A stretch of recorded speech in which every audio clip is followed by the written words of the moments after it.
inicialmente, nós tivemos um compromisso em Feira Santana hoje, e o que era para terminar mais cedo, era apenas uma entrevista, acabou se estendendo um pouco. Mas sejamos objetivos. Saudar aqui, tem pessoas que foram colegas meus na Universidade Federal da Bahia, né, e outras pessoas aqui também que foram meus colegas em escolas. Aqui eu sou professor da rede estadual, professor da rede municipal de Salvador e dirigente aqui também do Executivo Estadual da PNB. Compõe um quadro de advogados da Gomes e Gomes, que ficou encarregada de fazer o acompanhamento, né, dos precatórios na Bahia. Bom, desde o primeiro momento se concretizou no STF que, de fato, esse precatório teria que ser regulamentado pela Lei 9.424, em especial o artigo 7º da lei. Existe, na verdade, por parte da mídia, e eu estou falando assim porque nós participamos nos últimos 5 anos de vários congressos, de vários seminários no país a respeito do precatório do Fundef. A luta do Fundef não é meramente uma luta da PLB estadual, mas é uma luta de todos os estados que têm direito ao precatório do Fundef, que são 19 estados do país. Então vamos ser mais objetivos aqui. Bom, quando saiu o primeiro precatório, veio a questão. A briga dos municípios é para dizer, nós vamos receber o precatório do Fundef, e agora, porque os municípios receberam com base no artigo 6º, que diz que é o chamado VMA, valor mínimo aluno ano. Beleza, os municípios receberam esse troço precatório com base na Lei 9.424. E agora, na hora de executar, aí os municípios e os estados dizem, não, esse precatório é precatório livre. Ah, mas como é precatório livre? O precatório livre é aquele precatório que o município recebe e não está vinculado ou subvinculado a com nenhum programa de governo. Então o governo utiliza naquilo que ele quer. E o STF, ele já reconheceu o grande erro do STF. Eles reconheceram que alguns estados, alguns municípios não saíram para estados ainda, saíram para municípios. Alguns municípios veio a verba vinculada e outros desvinculada, porque o advogado, quando peticionou, solicitou que a verba viesse desvinculada. Qual foi a alegação? E aí o STF reconhece, Jorge, que caiu no encanto da sereia.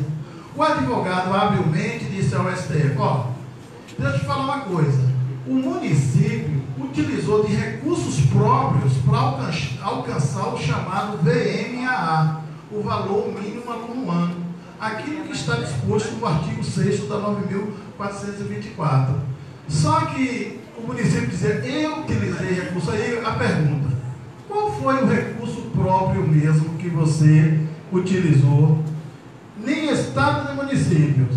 Aí solicitou que o TCM, TCU, TCE informassem ao STF se de fato os municípios teriam utilizado recursos próprios para alcançar o chamado VMAA. Aí, resultado, nenhum município, nem o TCU, nem o TCE, nem o TCM ofereceu o chamado amicus curios do STF para dizer, mandaram um monte de prestações de conta, um monte de pareceres que não serviu de base lá para fazer algum debate. Bom, chega o precatório do Fundef e agora nós estamos aqui falando da rede estadual. O ano passado, 5 estados, inclusive a Bahia, o Maranhão e Alagoas, foi julgado o mérito da questão. De fato, a União deve a esses estados daquilo que é de competência do Estado, que é competência do Estado também é o ensino médio, também é o ensino fundamental, também é o ensino superior, mas tratando de Fundef, especificamente naquele momento, qual era a competência do Estado naquele conjunto de alunos do ensino fundamental. Então, vamos fazer uma leitura que o Fundef não atendia a pré-escola, a creche, era especificamente o F1 e F2 e o ponto final. Faz o cálculo de quantos alunos o Estado, era de competência do Estado, naquele período, entre 98 e 2006, período da vigência, que não cumpriu o chamado VMAA. Bom, aqui na Bahia, então, sai a decisão que, de fato, esses estados teriam direito, possuem direito a receber a diferença do VMAA junto à União. Regra, tranquilo, ganhou ação. Agora, nós estamos numa fase, eu tenho chamado a atenção, porque assim, tem uma lei nacional, a lei do precatório. Isso serve para todos os entes públicos, inclusive suas autarquias e empresas públicas, que é a chamada 10% da LDO. Não pode ultrapassar, a precatória não pode ultrapassar 10%. Só que eu tenho debatido isso com o Anísio, com o doutor Vicente Neto, que foi o primeiro advogado no Brasil, por sinal nordestino, de lá de Fortaleza, do Ceará, e ele esteve aqui conosco. É ele, inclusive, que é um dos advogados que acompanham o precatório do Fundef, da rede estadual e das redes municipais aqui na Bahia conosco. E nós estamos agora num impasse lá em Brasília. Entre o dia 11 e dia 15 estivemos lá em Brasília, inclusive. Tem um impasse, tipo assim. Com o STF agora vai ter uma questão interna deles, como é que nós vamos resolver? Se os precatórios dos estados, fala-se de bilhões, eu quero chamar a atenção de outra coisa, assim, que nas redes sociais está muito falando de valores astronômicos da Bahia, dos 5 estados que saíram, e cada site, cada blog, cada postagem nas redes sociais, aí a gente está vendo valores, um achismo, um achólogo exacerbado, que na verdade o processo ainda está na fase de liquidação. O certo, e aí eu poderia com facilidade aqui fazer uma comparação com o RV. Enquanto ao RV, eu particularmente acredito que é uma questão que é para uma longa distância. Eu vejo o precatório do Fundef uma questão muito mais próxima, muito mais imediata e muito mais segura. Isso é tão verdade que Feira de Santana, no ano passado, recebeu, a cidade de Feira, o município de Feira de Santana recebeu um precatório de 242 milhões. 242 milhões. Mas dizer para vocês o seguinte: o que nós precisamos aqui, e eu sou professor da rede estadual, professor da rede municipal, lotado na Escola Parque, na Escola Clériston Andrade, lá em São Marco, tem liberação sindical. Mas o que nós precisamos falar aqui? Estamos entre nós. Qual é a lógica? O que está posto de fato? Está posto de fato que o Estado da Bahia vai ganhar, vai receber. E provavelmente, eu vou falar um número aqui, desconsiderem, mas provavelmente nós vamos receber, vai ter um processo de fatiar, que é um fato quase que novo no ordenamento, fatiar o precatório, o processo, por conta, para se receber 5 estados, praticamente um monte de municípios não receberão de imediato, o que seria para receber em 5 anos, vai ter que receber em 15 anos, por conta ou vão alterar a lei do precatório, o que eu acredito que, ao contrário, tem uma proposta no Congresso Nacional de reduzir de 10% da LDO os precatórios, que é do senador Aloysio Nunes, do PSDB de São Paulo, que é para reduzir para 5%. Ou seja, não se esqueça que uma PEC do ano passado alterou as regras do precatório, né? O CNJ tem uma súmula, que aí é outro debate para nós aqui, tem uma súmula dizendo aquilo que for alimento tem prioridade, os precatórios têm prioridade, né? O CNJ, o Conselho Nacional de Justiça, já súmulou dizendo aquilo que é alimento ultrapassa a incorporadora, a construtora tem uma ação judicial e a União vai ter que pagar a OAS não sei quantos milhões. Então, o precatório do Fundef, por conta dessa súmula, ela ultrapassa ainda que o precatório da OAS seja mais antigo, esteja em outro patamar, mas vai ter que o precatório do Fundef ir para frente, porque é alimento, porque é salário, porque é folha de pagamento. Então, aqui na Bahia, nós estamos vivendo um momento interessante, né? E não só na Bahia, todos os estados do Nordeste, segundo o nosso presidente da federação, que é o Anísio Melo, camarada nosso, inclusive hoje o telefone do Ceará, presidente da APO, que é uma espécie da PLB lá. Ele falou: não, eu vou o seguinte, que nós temos debatido, ele inclusive estava com o senador Cajuru sobre uma nova PEC do FUNDEB, que vocês já debateram. Mas o que nós precisamos na Bahia é o convencimento da categoria, porque há uma desconstrução, inclusive em alguns municípios, professor Marlene Pedro. A própria categoria diz para nós que esse dinheiro não pertence, não tem que ser rateado, porque assim decidiu o TCU. E aí eu quero pegar a questão para a Assembleia, com vocês, deixar os pontos essenciais, aquilo que a gente vê na mídia. Por exemplo, a gente assistiu uma fala do prefeito de Feira de Santana, Roberto Martins, dizendo o seguinte: eu vou fazer o rateio do precatório porque o TCU decidiu o ano passado que não é para fazer rateio do precatório do Fundeb. Aí a gente tem que conceituar quem é o TCU. Quem é o TCU? Porque se a gente não fazer essa leitura de conceituar quem é, como é composto o TCU? O TCU é uma composição meramente diferente do STF, que precisa ter méritos, precisa passar um concurso, ou ser advogado, né, que é o quinto constitucional. Mas o TCU é o seguinte: ele é uma composição de todos os governadores, de todos os prefeitos do Brasil, se agarrou ao TCU para não fazer o rateio. Exatamente. Então nós precisamos, entre nós, do convencimento. Qual é o debate? Porque eu só convenço alguém quando eu estiver convencido. Vocês não verão um ateu batendo na porta de alguém pedindo para acreditar em Deus. Não é? Então a gente precisa dizer qual é a construção do ponto de vista dos gestores, e aí não tem partido, A, partido B, todos eles estão alinhados ao discurso do que o TCU decidiu que não.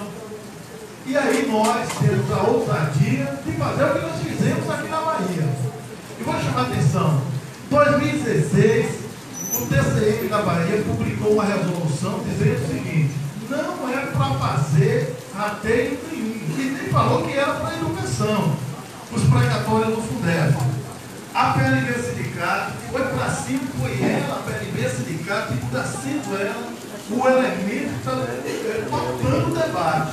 Mas não, está lá no artigo 7, está lá no artigo 60 do ABCT, inciso 12, com a garantia constitucional do ABCT, dizendo que no mínimo 60% tem que ser em folha de pagamento.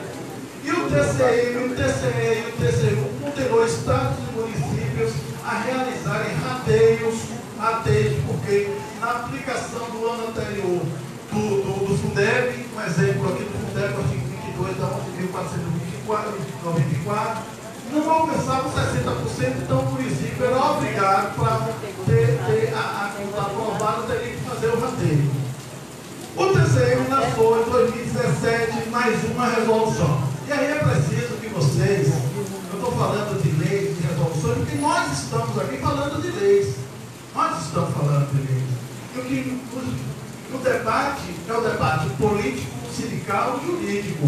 E nós precisamos se apropriar de todos os campos. Qual é o cenário que nós estamos inserindo, qual é o debate que nós vamos fazer. E aí, modestamente, a PLB reuniu os melhores escritórios, o professor Rubio Oliveira, a professora Marlene Pedro, fez esse empenho, essa busca da gente ter na Bahia o que é de melhor em todos os campos. No campo político, sindical, não precisamos ir atrás de mais nada, mas no campo jurídico, nós teríamos que buscar um escritório com mais experiência nesse campo para nos ensinar a fazer essa luta. Aí o TCM da Bahia em 2017 faz outra resolução, menos radical do que 2016. Quando chegou o dia 18 de junho de 2018, o que foi que aconteceu? O TCM estava desmoralizado, o TCM da Bahia. O que foi que aconteceu? Nós, da PDB, dizíamos aqui com alto e bom som, nas audiências públicas, nos espaços que nós ocupamos, que as resoluções do TCM era meramente um conselho de um padre dizendo a Jorge, não beba mais, senão você vai para o inferno.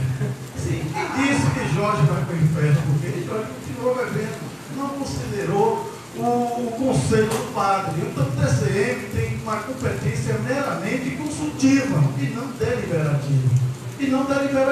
Não tendo competência constitucional deliberativa, ele tem a competência é consultiva. E nós convencemos os magistrados e magistradas na Bahia no início de 2018. Aqui na Bahia, a primeira audiência que nós participamos e que o professor Rui Oliveira estava presente, dia 19 de fevereiro do ano passado, o procurador do município de São Felipe e o Ministério Público presente, e aí a gente no debate, a assessoria jurídica do município, olha que não pode, que o TCM da Bahia já tem uma resolução, na nossa vez, tranquilo, fez algumas perguntas à magistrada. Excelência, é possível que o TCM revogue tacitamente, expressamente, o artigo 60, inciso 12 do ADCT da Constituição Federal, a juíza em Paulo, o Ministério Público também. Nós convencemos, é possível que o TCM diga que o artigo 7 da 9.424, de dezembro de 96, não tem validade.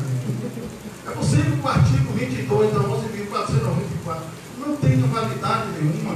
Quando a gente começou a fazer esse questionamento, a magistrada, que aparentemente já estava convencida de que nós não tínhamos direito a rateio nenhum, digo, olha, eu vou fazer o seguinte, eu vou fazer o bloqueio, não vou julgar o mérito, porque é uma questão que está posta no STF, mas eu vou dar uma garantia aqui para vocês. Eu vou fazer o bloqueio de 60% desse valor. E nós conseguimos. Por quê? Porque o próprio Ricardo Lewandowski, que era o presidente do STF, em janeiro de 2016, ao chegar a demanda de Fortaleza, e foi em Fortaleza, é preciso que vocês se apropriem dessa visão, que vocês tenham conhecimento, até mesmo porque esse é o debate na Bahia que está começando na rede estadual. Não é? Porque vocês vão ouvir prefeitos que não têm direito, de deputados, inclusive da base, que nós não temos direito, e nós precisamos convencer, enquanto sindicato, convencer a categoria que a maior sentença da história, e eu sou professor de história, a maior sentença do mundo é a luta do povo. Nenhuma sentença altera o curso da história e poderia entrar a sentença do povo, é uma exceção. Mas quem faz a história é a luta, não é um juiz. Possa ser que o Moro possa ter uma exceção da história, não é? Mas eu, enquanto professor de história, não vi nenhuma sentença de juiz alterar o curso da história. Provavelmente a de Moro seria exceção da exceção da exceção. Mas nós precisamos ter clareza de que esse dinheiro pertence, 60% pertence a nós. Tranquilo, não tem dúvidas. Nós fizemos, desses 5 anos, eu já participei, de no mínimo 100 audiências públicas nos municípios na Bahia e nunca tivemos dificuldade em mostrar que o precatório do Fundef, 60% dele pertence aos profissionais do magistério. Como há uma insegurança, eu quero chamar a atenção, Marlene Beto, uma correção que um juiz nos fez na cidade de Itabuna, onde nós fazíamos uma afirmação de uma insegurança jurídica. E o juiz dizia, doutor Data Vênia, mas não existe insegurança jurídica, não. Existe uma insegurança na decisão jurídica. É totalmente diferente, porque o ordenamento jurídico é claro e objetivo, dizendo que esse precatório tem que ser cumprido. O que está no texto não precisa falar de legislação mais nenhuma, só precisa dizer que o artigo 60 do ADCT, inciso 12. Bom, então, retornando ao TCM da Bahia, dia 18 de junho, o TCM, beleza, foi desmoralizado. Os magistrados da Bahia disseram para o TCM: não adianta vocês publicarem resolução nenhuma, porque nós aqui, juízes e juízas, não estamos comungando com a tese de vocês de que não é para fazer o rateio. E aí nós conseguimos o bloqueio em Itaberaba, Mata de São João, 49 milhões, e aí foi despertando entre nós, e principalmente dirigentes do movimento sindical, que era preciso fazer uma luta política, jurídica e garantir o rateio. E nós estamos avançando. Eu posso dizer aqui para vocês, fizemos recentemente um rateio na cidade de Amélia Rodrigues, teve um professor lá que recebeu 56 mil reais.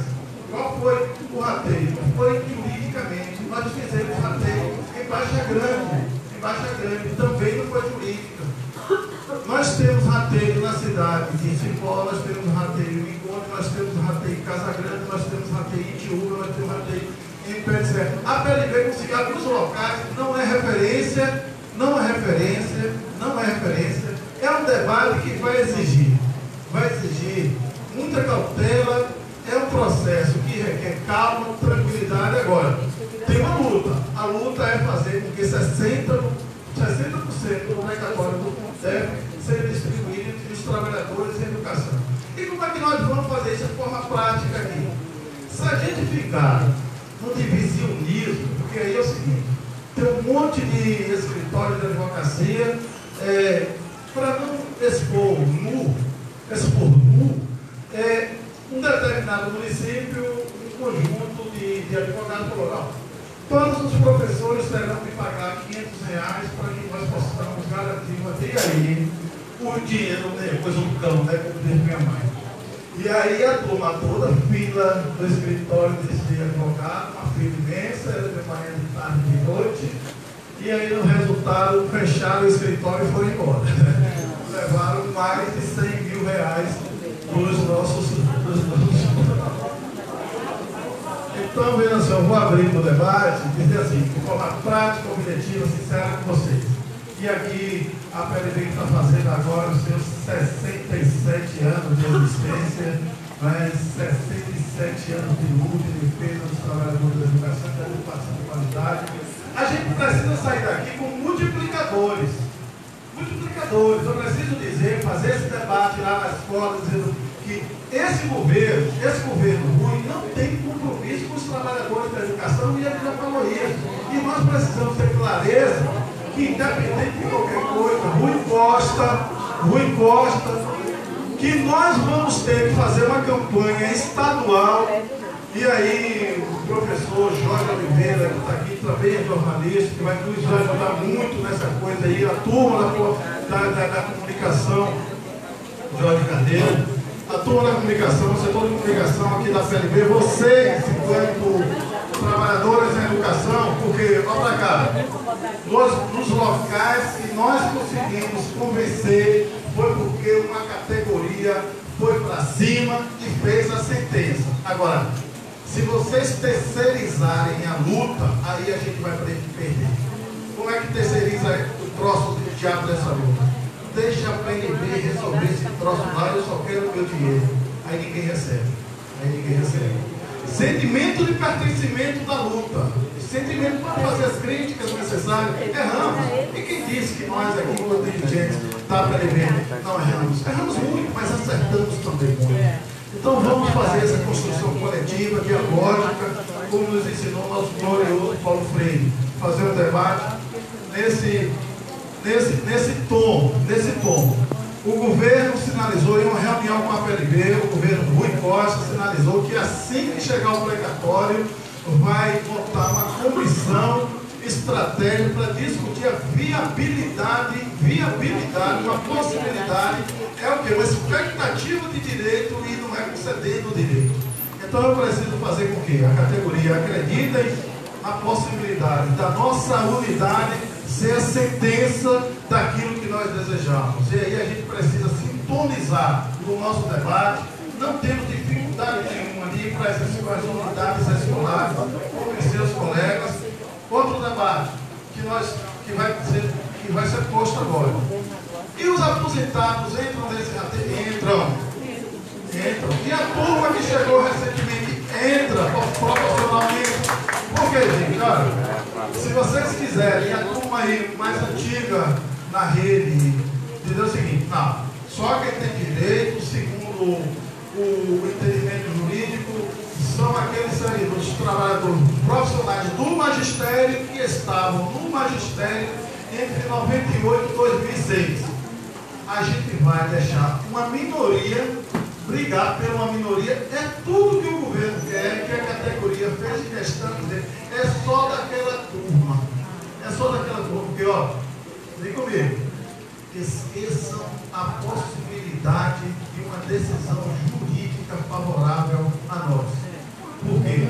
Ó, o TCU, quando o TCU tomou essa decisão, foi atendendo aos governadores, aos prefeitos, aos deputados estaduais e federais. É isso que eu falei, a composição do TCU é uma composição é um acordo político e não é por mérito, não é a mesma coisa que vocês são professores, nós somos professores da rede porque nós tivemos competência de ir para a faculdade, se inscrever no concurso, passar no concurso e atender todos os pré-requisitos para ocupar aquele espaço. Aquela turma que está no TCU não tem requisito nenhum. Precisa atender a demanda da elite produtora, dona do meio de produção, material e ponto final.